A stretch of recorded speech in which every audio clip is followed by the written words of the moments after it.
The last thing America needs this Christmas is to be dragged into another war. But we can't rule it out, given America's weakened standing on the world stage. It's something Secretary of State Antony Blinken was asked about twice today.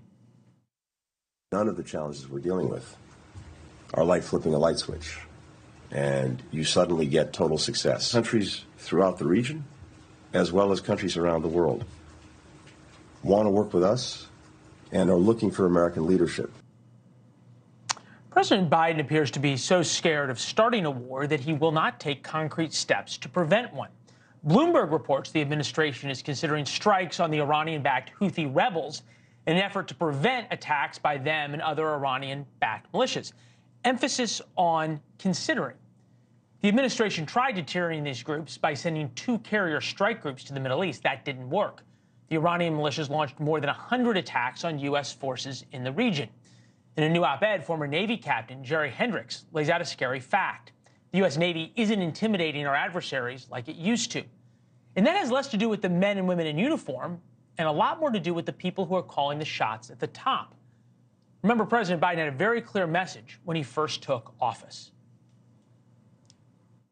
And I'm sending a clear message to the world. America is back. America is back. America is back. America is back at the table. Back at home, back at the table, and back to leading the world. Diplomacy may be back, but deterrence certainly isn't working, as evidenced by the fact that our foes aren't backing down. Congressman Michael Waltz is here, member of the Foreign Affairs Committee and the first Green Beret elected to Congress. Good to see you, sir. We appreciate it. I think about what's going on specifically in the Red Sea, the Houthis attacking not only U.S. ships, but cargo ships, shutting down 10% of the world's cargo, oil up now almost 10%, coming soon to a gas pump near you. Am I wrong to go to that without meaningful deterrence against the Houthis, the idea of war over Christmas is not unthinkable? Well, Leland, let's just go to why does this matter? And you touched on it to everyday Americans.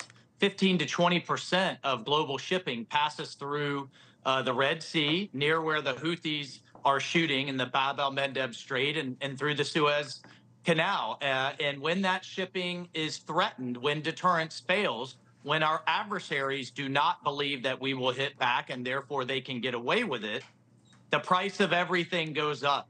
Insurance goes up, shippers pull out, the price of oil goes up. And not only do we feel that at home in terms of inflation in the gas pump, guess who else benefits? Iran benefits from the higher price of oil in their coffers. So you're in a negative cycle that now they're fueling the terrorists even more. And Russia benefits with the higher price of oil. And guess what? It's not Iran's oil that is being shut down in the Red Sea. It's heading east to China.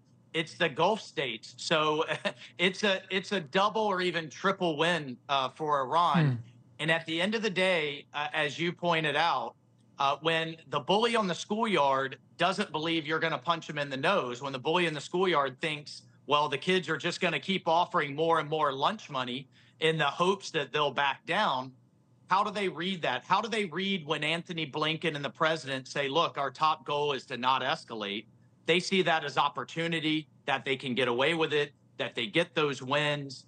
And yes, I do think as long as they take this approach, you're going to see the bully push further and further and further until eventually we have to take action to stop them. All right, so that is what I guess John Kirby is trying to prevent. 37, 39 attacks, depending on how you count them, against cargo ships and U.S. naval ships in the Red Sea, in the Gates of Grief, as you called it, in the Strait there. This is Kirby today on the new international task force led by the U.S. Navy yesterday, talking about what's heading there. Take a listen. There's going to be a whole lot of hardware in the Red Sea now, naval hardware, not just from the United States, but other ships from other nations, to counter these threats. What is the point of naval hardware if you're not willing to use it? Exactly. You can have the most capable military in the world, the most lethal, and the most ships. If your adversaries do not believe you have the political will to hit back, then it doesn't matter. But there's an opportunity cost here too, Leland. Guess where those ships are coming from? They should be over in the Pacific, but instead we now have to double the presence in the Red Sea, in the Mediterranean, because of a failed Iran policy, because they're flush with cash, because of our failed energy policy, and because of deterrence failed. Also, it has a horrible effect on readiness and recruiting. The USS Ford was supposed to be home by Christmas. They're now not going to be. Those ships were supposed to go into maintenance for a certain period so that they would be ready if we do get pulled into some type of hot war. Now they'll be in maintenance even longer because they've been worn out. So there's all kinds of ripple effects. And the thing that's so frustrating, this wasn't some type of natural disaster we didn't see coming. It's all a result of bad policy, of an appeasement policy, and the fact that our adversaries don't respect and fear us any longer.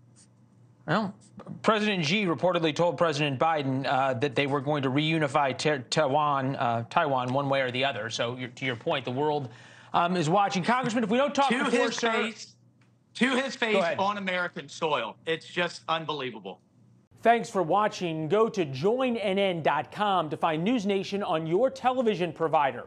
And don't forget to click the red subscribe button below to get more of NewsNation's fact-driven, unbiased coverage.